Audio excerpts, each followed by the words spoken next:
18 साल बाद राहु का तूफान मृत अवस्था से जागकर जीवित अवस्था में आए। कुंभ राशि की 10 सच होने वाली भविष्यवाणी जो उड़ा देगी आपके होश। दोस्तों, कभी कभी जीवन में ऐसा समय जरूर आता है जब ताकत होने के बावजूद इंसान को चुप रहना पड़ता है, बहुत कुछ बर्दाश्त करना पड़ता है। और पिछले 4 महीनों से यही स्थिति रही है कलयुग के राजा राहु देव की। आप सोच रहे होंगे क्यों? क्योंकि राहु, जिन्होंने पूरे ब्रह्मांड में अपना साम्राज्य स्थापित करने की ठानी थी, वह भी अब तक एक अजीब सी कैद में थे। जब से उन्होंने कुंभ राशि में प्रवेश किया, सब तरफ यही कहा गया, अब तो राहु का साम्राज्य आएगा। लेकिन सवाल ये है कि वह साम्राज्य कब आएगा? असल में पिछले 4 महीने से राहु मृत अवस्था में थे। ज्योतिष की गहराई में जाए तो मृत अवस्था का मतलब होता है जब कोई ग्रह अपने 24 से 30 डिग्री के अंतराल में होता है। उस समय ग्रह की शक्ति दब जाती है। जैसे एक सोता हुआ योद्धा, राहु भी सोए हुए थे। लेकिन अब कहानी बदलने वाली है। जैसे ही 2 सितंबर का समय आएगा, राहु मृत अवस्था से निकलकर उदित होंगे, एक बार फिर से जाग उठेंगे। समझ लीजिए मानो एक बूढ़ा योद्धा फिर से जवान बन रहा हो, पहले कुमार, फिर युवा, फिर बालक के समान शक्ति से भरपूर। और जब यह बदलाव होगा तो 2025 में ही 2026 की नींव रखी जाएगी, क्योंकि यह राहु अब कैद से आजाद हो चुके हैं। जो पांव में बेड़ियां थीं वह टूटने वाली है। और जब राहु आजाद होते हैं तो सिर्फ बदलाव नहीं लाते, तूफान लाते हैं। शास्त्रों में कहा गया है, ज्यादातर ग्रह हवा की तरह चलते हैं, लेकिन राहु तूफान की तरह आते हैं। और यह तूफान कुंभ राशि के जीवन को पूरी तरह बदल देगा। राहु आपके अपने ही लग्न पर, अपने ही स्थान पर बैठे हैं। और सिर्फ यही नहीं, इनकी 3 प्रबल दृष्टियां भी खेल करेंगी। पहली दृष्टि पंचम भाव पर, जहां से आपकी बुद्धि और संतानों का योग जुड़ा है। दूसरी दृष्टि सप्तम भाव पर, यानी विवाह और साझेदारी का घर। और तीसरी दृष्टि नवम भाव पर, यानी भाग्य का स्थान। सोचिए, भाग्य के घर पर राहु की दृष्टि का मतलब क्या है? इसका मतलब है कि अब राहु आपके जीवन की रफ्तार को बदल देंगे। राहु का स्वभाव समझिए, यह लकीर के फकीर नहीं है। ये वही नहीं करते जो सब करते हैं, ये अपना रास्ता खुद बनाते हैं। जब अमृत पाने का समय आया था, तब राहु ने बाकी देवताओं की परवाह नहीं की, बस लक्ष्य पर ध्यान दिया और आखिरकार अमृत प्राप्त कर लिया। अब वही राहु आपको भी वही गुण देंगे। अब वह ताकत, वो जुनून, वो विद्रोही ऊर्जा आपके भीतर आएगी। बड़े लाभ की राह दिखाने वाला एकमात्र ग्रह है राहु। यह आपको नीचाई से उठाकर ऊंचाई तक ले जा सकता है, और अगर समय ठीक ना हो तो ऊंचाई से गिरा भी सकता है। लेकिन इस बार राहु सकारात्मक स्थिति में है। और याद रखिए, राहु का कोई अपना घर नहीं, इन्हें घर दिया है शनि ने। इसीलिए इसे राहु का साम्राज्य कहा जाता है। और अब जब यह साम्राज्य शुरू होगा तो इसकी गूंज हर जगह सुनाई देगी। तो आइए दोस्तों, जानते हैं राहु के जीवित अवस्था में आने की वो 10 बड़ी सच होने भविष्यवाणी। लेकिन वीडियो को आगे बढ़ाने से पहले कमेंट बॉक्स में सच्चे मन से लिखिए जय श्री राम, जय बजरंगबली, और वीडियो को एक लाइक कर वीडियो को हाइप जरूर करिएगा। दोस्तों, चैनल पर नए हैं तो सब्सक्राइब कर लीजिए। पहली भविष्यवाणी, पहली बड़ी भविष्यवाणी क्या कहती है, ध्यान से सुनिए। अगर हाल ही में स्वास्थ्य को लेकर कोई परेशानी रही है तो अब समय है उससे बाहर निकलकर अपने विजन पर ध्यान देने का, क्योंकि राहु की शक्ति अब आपके निर्णयों को एक नए स्तर पर ले जाने वाली है। सबसे पहले बात करें राहु की पहली दृष्टि की, जो पड़ रही है आपके पंचम भाव पर। याद रखिए, राहु स्वयं शेयर मार्केट का ग्रह माना गया है, और पंचम भाव भी शेयर मार्केट, निवेश और सट्टे से जुड़ा होता है।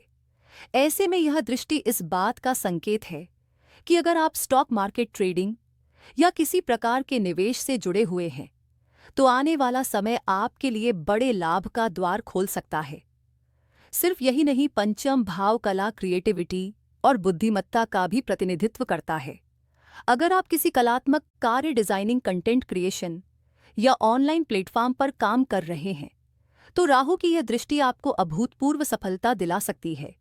ये समय आपको भीड़ से अलग खड़ा कर सकता है। अब बात करें संतान से जुड़े मामलों की। पंचम भाव संतान का भी स्थान है। इस समय संतान के लिए शुभ अवसर बनेंगे। उनकी पढ़ाई, करियर या किसी बड़े फैसले में सकारात्मक प्रगति देखने को मिलेगी। राहु की यह दृष्टि संतान को शिक्षा या नौकरी के कारण कहीं दूर जाने का अवसर भी दिला सकती है।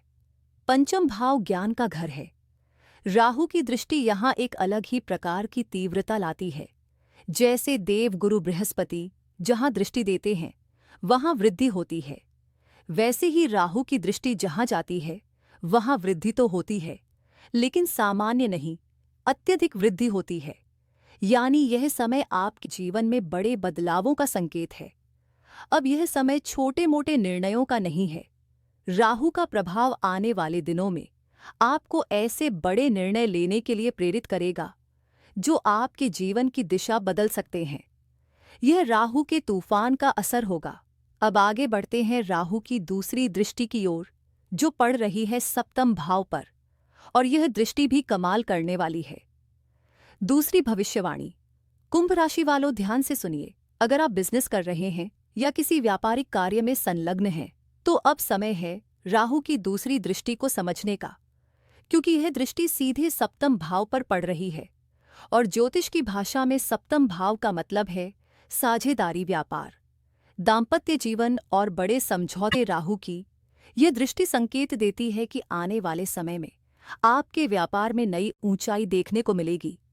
अब तक जो क्लाइंट्स नहीं मिल रहे थे, जिन डील्स पर आप महीनों से प्रयास कर रहे थे, वह डील्स इस समय से मिलना शुरू हो जाएंगी। व्यापार का विस्तार, बड़े कॉन्ट्रैक्ट्स और महत्वपूर्ण पार्टनरशिप, ये सब राहु की कृपा से संभव है। सप्तम भाव सिर्फ बिजनेस पार्टनरशिप का नहीं, बल्कि आपके दाम्पत्य जीवन का भी प्रतीक है। इस समय ऐसे व्यक्ति का साथ मिलने के योग हैं जो आपके जीवन में स्थिरता लाए और आपके काम में भी महत्वपूर्ण भूमिका निभाए। यही नहीं, पुराने मित्रों या पुराने रिश्तों से भी इस समय आपको बड़ा सहयोग मिल सकता है। कोई ऐसा काम जिसकी योजना आपने बहुत पहले बनाई थी, लेकिन हालातों की वजह से उसे अमल में नहीं ला पाए। राहु की दृष्टि के प्रभाव से वही अधूरी योजना अब साकार हो सकती है। यानी राहु की यह दृष्टि आपके जीवन में नए अवसरों का द्वार खोल रही है। और यह सब सिर्फ संयोग नहीं, बल्कि ज्योतिष का सिद्धांत है कि राहु जहां दृष्टि डालते हैं वहां बदलाव तूफान की तरह आता है। तैयार रहिए, क्योंकि राहु का यह आशीर्वाद अब आपके व्यापार और जीवन दोनों में नई दिशा देगा। तीसरी भविष्यवाणी। अब जानते हैं राहु की तीसरी और अंतिम दृष्टि के बारे में। यह दृष्टि सीधी पड़ रही है नवम भाव पर, जिसे भाग्य का घर कहा जाता है। और इस भाव में जो राशि स्थित है वह है 7 नंबर की राशि, जिसके स्वामी हैं शुक्राचार्य जी। शुक्राचार्य जिन्हें दानवों का गुरु माना गया है, और राहु स्वयं दानव कहलाता है। अब सोचिए, जब राहु की दृष्टि दानव गुरु के स्थान पर पड़ेगी तो वहां किसी भी तरह की कमी की गुंजाइश नहीं रहती। इसका सीधा संकेत है कि भाग्य आपका पूरा साथ देगा। मान लीजिए आपने मेहनत करके 100 रुपये का काम किया, लेकिन अब तक उसके एवज में सिर्फ 40, 50 या 60 रुपये ही मिल रहा था। राहु की इस दृष्टि के प्रभाव से वह समय खत्म होने वाला है। अब आपको आपके परिश्रम का पूरा फल मिलेगा। यानी भाग्य आपका मजबूत सहायक बनने जा रहा है। यही नहीं, अगर पिताजी से जुड़ा कोई मामला अटका हुआ है, कोई संपत्ति का विवाद है या कोई पुरानी समस्या है, उसमें भी राहत के योग बनते हैं। करियर में भी अगर किसी सीनियर बॉस या कलीग के कारण तनाव था तो वह टेंशन अब खत्म होगी। ध्यान रखिए, राहु की मानसिकता हमेशा यही रही है, मुझे हर हाल में अपना लक्ष्य हासिल करना है। जब अमृत पाने का समय आया था तब राहु ने सारे नियम तोड़ दिए, लेकिन अपने लक्ष्य तक पहुंचकर ही दम लिया। अब वही दृढ़ता, वही जिद राहु आपको भी देने वाले हैं। यह दृष्टि आपको ऐसी मानसिकता प्रदान करेगी कि चाहे कैसी भी चुनौती हो, आप अपने लक्ष्य पर अडिग रहेंगे और अंततः उसे हासिल करेंगे। राहु की सबसे बड़ी देन है। अंतिम भविष्यवाणी। हर सिक्के के दो पहलू होते हैं। ठीक वैसे ही राहु के इस प्रभाव के भी दोनों पहलू हैं। एक तरफ यह शक्ति और सफलता का मार्ग खोलता है, तो दूसरी तरफ इसका नकारात्मक पक्ष है, भय और भ्रम। राहु का स्वभाव ही ऐसा है कि यह कभी-कभी हमें असमंजस में डाल देता है, बार बार डराता है और भ्रम पैदा करता है। लेकिन याद रखिए, यही समय है जब आपको इन सब चीजों से ऊपर उठना होगा, खुद को एक सकारात्मक ऊर्जा से भरना होगा। वही सोच रखनी होगी जो आपको आपके लक्ष्य तक पहुंचा सके। राहु ने भी यही किया था। जब अमृत पाने का समय आया तो सबसे पहले उसने अपना लक्ष्य तय किया, फिर उसने हर परिस्थिति में उस लक्ष्य की ओर कदम बढ़ाए। नतीजा, उसने अमृत का पान कर लिया। हालांकि इसके लिए उसे भारी कीमत चुकानी पड़ी। उसका सिर अलग हो गया, ऊपर का हिस्सा राहु बना, नीचे का हिस्सा केतु बना। जब वह भगवान महादेव के पास पहुंचा तो भोलेनाथ ने कहा, राहु, मैं तुम्हें अपने मुंडमाल में स्थान देता हूं। इसलिए शास्त्रों में कहा गया, मुंड रचति माला पन्नगम उपवीतम वाम विभाग गिरजा रूपम अति ललितम। भगवान विष्णु ने भी राहु को आशीर्वाद देते हुए कहा, सतयुग में तुम्हारा समय नहीं होगा, लेकिन जब कलयुग आएगा तब तुम इस युग के राजा कहलाओगे। और आज हम कलयुग में हैं, इसलिए राहु का बोलबाला सबसे ज्यादा है। खासकर अभी जब 18 साल बाद राहु अपनी ही राशि कुंभ में आया है। यह समय अभूतपूर्व है। आपके पास अब कोई सीमा नहीं है। मैदान खुला है, गेंद आपके सामने है और बल्ला आपके हाथ में है। अब यह आप पर निर्भर करता है कि आप कितनी जोरदार हिट लगाते हैं और अपने जीवन को कहां तक ले जाते हैं। राहु को प्रसन्न करने के लिए भगवान शिव की आराधना सबसे प्रभावी मानी जाती है। गंगा जल का स्नान, पवित्र तीर्थों की यात्रा, यह सब राहु के दोषों को दूर करते हैं। और इस समय तो राहु स्वयं आपके अंदर विद्यमान है, आपकी राशि में स्थित है।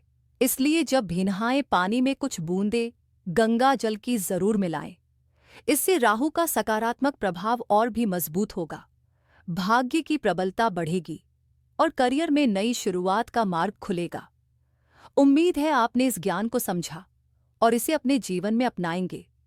अगर मेरा समझाने का प्रयास आपको सार्थक लगा हो तो अपना प्यार भरा लाइक और कमेंट जरूर कीजिएगा। और हाँ, अगर अभी तक आपने चैनल को सब्सक्राइब नहीं किया है तो सब्सक्राइब जरूर करें। पुनः आप सभी का दिन शुभ हो।